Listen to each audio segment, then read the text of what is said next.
Hi everybody, Hawk here.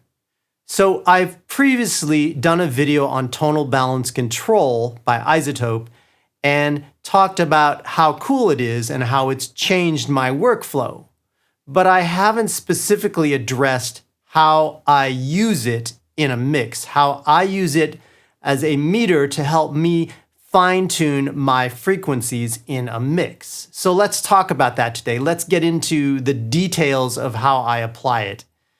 Keep in mind that I use different platforms when I mix. Sometimes I mix in Pro Tools, sometimes I mix in Reason, sometimes I mix in Ableton Live, occasionally Logic. It sort of depends on what the project was started in, depending on my co-writer or the artist I'm working with.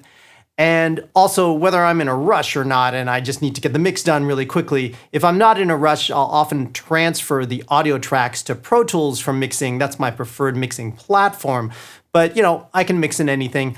So the point is that all of these techniques that I use with tonal balance, they apply towards any DAW program. Basically, insert tonal balance on the master fader and use it to meter your frequency levels, right? So it doesn't matter what DAW program you're mixing in or mastering in, it all applies. This particular track is just a little short hip-hop, a classic hip-hop vibe track that I was doing for a music supervisor. And so I did it in Reason because that was, I felt like writing in Reason. So let's insert this and on the master fader and take a look at how I apply it in the mix. Here we go. So after I think my mix is complete, I go ahead and insert tonal balance on my master fader, usually after any sort of mastering processing. In this case, I just have a limiter on the master to make sure I'm not clipping. And so I'll just insert this right on the master fader here in my Reason mix. And then I will open it up here. And I can select from one of the profiles here. These are great profiles to work with. And this is a little classic hip hop tune. So I'll select hip hop. I also want to make sure I've gone to the loudest part of my song, the section with the most elements in it, because that's the section that's going to have the full frequency bandwidth, the full content that I want to see reflected in the tonal balance control meter. So here we go right here. Let's take a look and listen to it and see what we've got.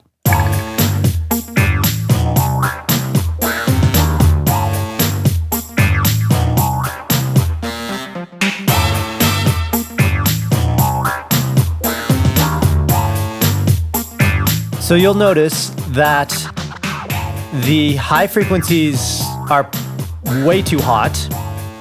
The low frequencies are a bit on the hot side.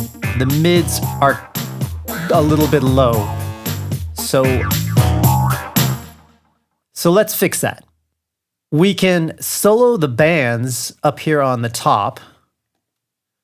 If I put the mouse up there, we can see a solo, and we can listen to what those frequency ranges are in my mix. Click and hold to access it.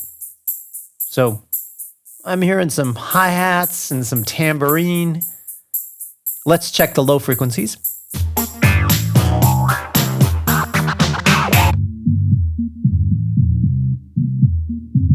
Obviously the bass frequencies, we've got kick drum and the bass line. So let's lower these in the mix. Also, the crest factor tells us whether we have too much compression or too little compression on our bass. And I'll pay closer attention to that once I've adjusted the bass levels to the sweet spot here. The sweet spot is right in the middle right here. If you're a little bit more interested in what the exact frequency ranges are, like I can click on Fine here. And if we play the tune, those are the high frequencies right there. That's the problem spot right there. So it looks like maybe about 15K there. All right. But generally speaking, I'm working in the broad the broad meter here. So let's lower some of these, the hi-hats and the hi-hats. There's the hi-hats, there's a tambourine. I'm pretty sure it was a tambourine that was too hot, so we'll turn that down. And we'll look at the high frequency meter as we're turning it down.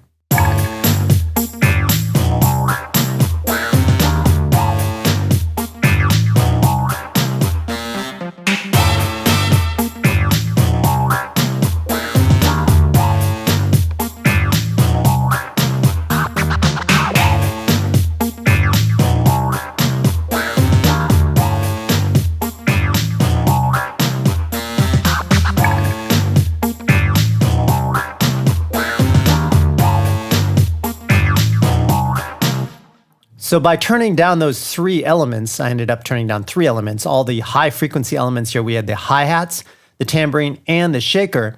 I was able to get that meter to register the sweet spot there on the high frequencies. So, I was a bit off in my mix, and now I've adjusted that. Let's do that with the low frequencies as well.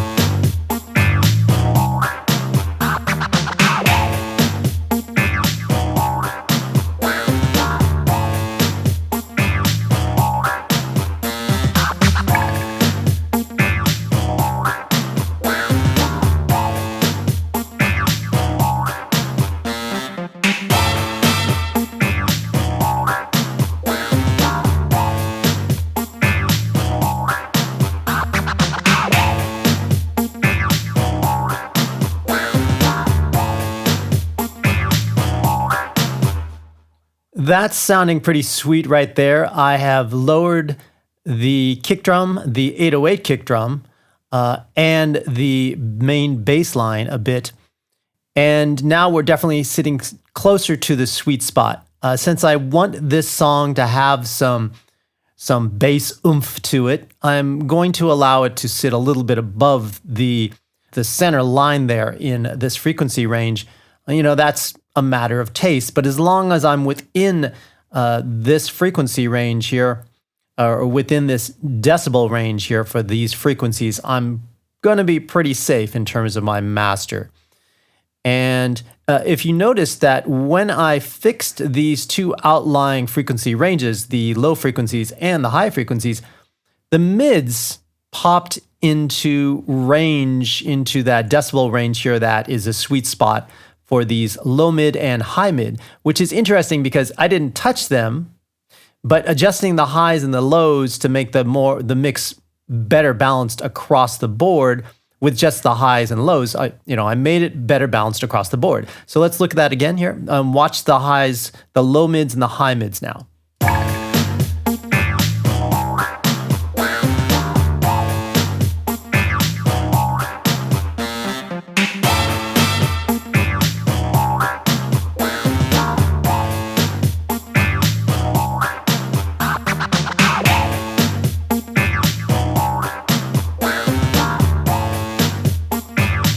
So that's sitting really sweet there. I'm pretty happy with that, and I can go to full mastering now with that.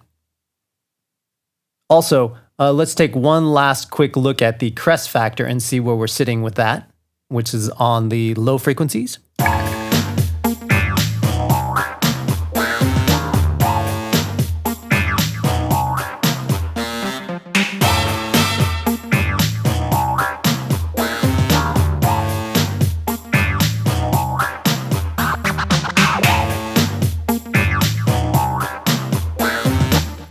And you'll notice I let it play for at least 3 seconds in order for the average of these frequency ranges show me something solid on the meters. And after a couple of seconds of playing this, it looks like the crest factor is fine. I don't have to worry about compressing it anymore or that I've compressed it too much. But this is really important. If you end up with a really squashed bass or a bass that's too dynamic in that range, the crest factor will tell this to you. with either the indicates that the low frequency content may be too compressed or that the low frequency content may be undercompressed. All right, with all of those frequency ranges sitting in pretty close to the sweet spots here in the tonal balance control meter, I am good to go for really finishing my mastering job on this song. So yeah, that's how I use tonal balance as an insert on the master fader to fine-tune the frequencies in my mix. Now keep in mind that the presets for these, the bass heavy or the hip hop or the rock, those preset meters, they're just suggestions. But personally, I've found that if I stick to keeping my frequencies close to those sweet spots in these different preset meters, I'm pretty good, and I'm going to be set for mastering and distribution, and the mixes will sound good in terms of getting them out there for the streaming platforms or pressing them to CDs. So I've been very happy with the presets that are already set up in Tonal Balance Control. The second version is the one that has all those presets. The first version didn't have as many presets, and the second version has all the presets, which just as a little side note, I noticed that if I load those presets into Tonal Balance, the earlier version, they do show up in the earlier version if you just take them out of your system folder and stick them into your earlier Tonal Balance version, because I run different operating systems. But anyway, that's it. That's how I use it. I hope that helps you guys. And as usual, if you enjoyed this video and the channel, please subscribe and pick up a music producer t-shirt if you'd like. And I will see you guys soon. Ciao.